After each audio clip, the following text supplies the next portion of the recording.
Battling wind and spray, this adventurous pair of slackliners fulfil a long-held dream by becoming the first to ever walk a line across the Victoria Falls Gorge.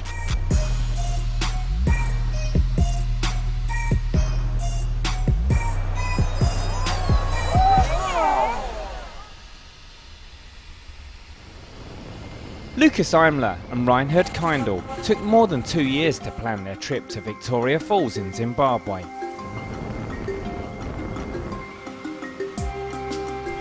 Well, as a slackliner, we're always looking for new spots to transfer our sport into, and seeing pictures from the Victoria Falls, it was definitely the biggest and best waterfall I've ever seen. So I couldn't wait to actually come here, see the place, and eventually rig a slackline and walk in front of it.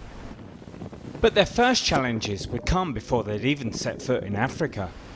On a place like this, in a nature reserve, it's really hard to convince the authorities also that you know what you're doing, that you don't do any damage, and that it's safe what you do.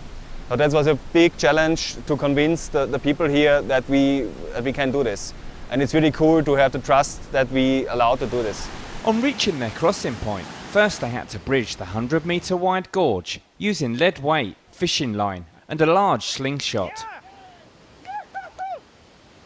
The one side of the highline is directly situated in the national park here. The other side is situated on the Zambezi River. It's directly on the falls where pretty much nobody can actually get there. There's only one guy driving a boat down there, and so for us it was a big adventure on the one side. And on the other side we were facing like a bunch of people waiting, cheering for us when we actually get off the line. So yeah, it's a connection in between two worlds, tourism and the adventurous countryside. So that was very special for us as well. With everything set, the friends toss a coin to decide who will attempt the crossing first.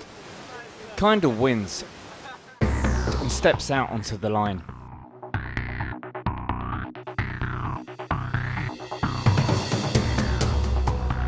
The conditions are tough.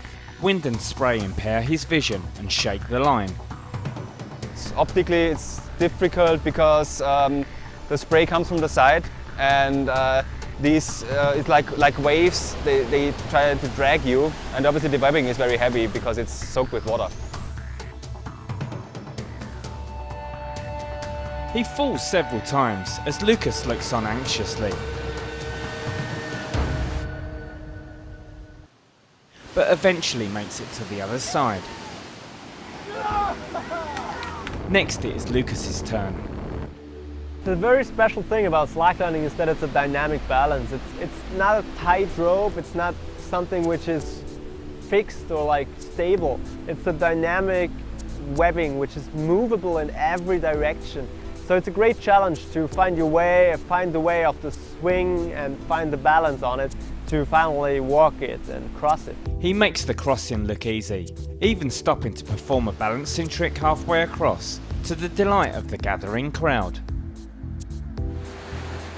In slacklining we call it ascent, when you actually walk the line from one anchor point to the other without a fall. And I managed to send it in both directions. So that was pretty much the reason why we came here. It was incredible, and the best feeling was that Reini walked it shortly afterwards, so we both could share the scent again. With their dream achieved, the two friends can celebrate. We had a lot of challenges along the way, and we managed to face them all, and being here, walking the line finally, it's just the best reward you can get. But Lucas knows it's not just an achievement for himself and Reinhard. Yeah, it's very important to have a good team to do something big like this. It's not possible to do it on your own, and especially as a slackliner you at least need a second slackliner doing the other anchor, helping you with all the stuff. And finally it's also very important to have someone supporting you mentally and physically on the spot. So you need a good friend to do something like this, and Reini is for sure the best friend I could ever have for it.